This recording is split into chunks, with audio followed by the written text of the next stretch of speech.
নওগাঁর মান্দায় ৮০০ একর খাস জমি রক্ষায় ইউএনওর উদ্যোগ। নওগাঁ প্রতিনিধি মোহাম্মদ একে নোমানের পাঠানো তথ্য ও ভিডিও চিত্রে দেখুন বিস্তারিত। নওগাঁর মান্দা উপজেলার উথরাইল বিলের প্রায় ৮০০ একর সরকারি খাস জমি উদ্ধারে ব্যতিক্রমী উদ্যোগ নিয়েছেন উপজেলা নির্বাহী কর্মকর্তা। বিলের মাঝেই অস্থায়ী ক্যাম্প স্থাপন করে গণশুনানি আয়োজন করা হয়েছে। এতে স্থানীয়দের জমি নিয়ে দীর্ঘদিনের বিরোধের নিষ্পত্তি ঘটছে। জমি ফিরে পেয়ে আনন্দিত বিলপাড়ের মানুষ।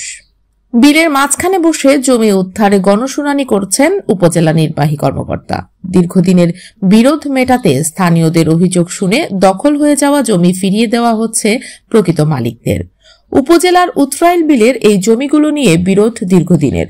স্থানীয়দের অভিযোগ, জমির বৈধ কাগজপত্র থাকা সত্ত্বেও প্রভাবশালী কিছু ব্যক্তি জোরপূর্বক জমি দখল করে রেখেছিলেন। তবে 2 দিনব্যাপী এই গণশুনানিতে অংশগ্রহণকারী স্থানীয় বাসিন্দারা তাদের জমি অধিকার ফিরে পাওয়ার সুযোগ পাচ্ছেন। অনেকদিন ধরে জমি নিয়ে সমস্যা ছিল, এখন জমি ফিরে পেয়ে আমরা খুব খুশি। ইউএনও স্যারের কাছে আমরা কৃতজ্ঞ। গণশুনানিতে স্থানীয়দের জমির কাগজপত্র যাচাই বাছাই করা হচ্ছে। যাদের কাগজপত্র সঠিক প্রমাণিত হচ্ছে তাদের জমি বুঝিয়ে দেওয়া হচ্ছে। এতে স্থানীয়দের মধ্যে জমি নিয়ে বিরোধও কমবে।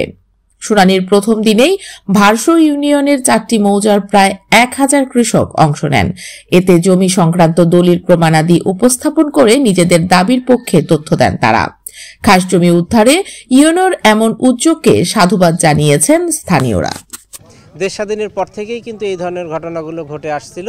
তো আমরা এবারে যে উদ্যোগটি নিয়েছি যে স্পট গণশুনানির মাধ্যমে আমরা এই সমস্যাগুলোর সমাধান করার জন্যই মূলত আজকে এখানে এসেছি। এই স্পট গণশুনানির মাধ্যমে আমরা যে কাজটি করব, যে সকল জায়গার বৈধ কাগজ মানুষের রয়েছে সেই মালিকদেরকে আমরা তাদের জায়গাগুলো বুঝিয়ে দেব।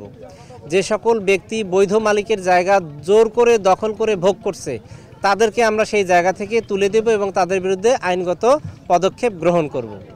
আর যে সকল জায়গা সরকারের কিন্তু বিভিন্ন মানুষ বিভিন্ন ছলচাতুরি করে ভোগ করছে সেগুলোকে আমরা উদ্ধার ও বেদখলমুক্ত করছি আজকে। আর এই সকল মানুষের মধ্যে যারা অসহায় দরিদ্র রয়েছে তারা যদি আমাদের কাছে ধান চাষ কিংবা অন্য কোনো ব্যবহারের জন্য তারা যদি আমাদের কাছে আবেদন করে তাহলে আমরা সেই বিষয়গুলো আবেদনগুলো নিচ্ছি এবং ঊর্ধ্বতন কর্তৃপক্ষের সাথে আলোচনা করে সেই বিষয়ে আমরা সিদ্ধান্ত দেব। আমার খুব ভালো লাগতেছে। প্রায় 10-12 বছর পর আমার জমি ফেরত পেলাম। এতে টিউনো স্যার এবং এসিলেন স্যারকে অনেক ধন্যবাদ যে আমার জমি আমাকে ফেরত দিল। এতে আমি খুব খুশি। এই জমি যারে কাগজপাতি আছে তারা জমি দখল পায়নি, আর যারে কাগজ নাই তারা দখল করে খাওছে।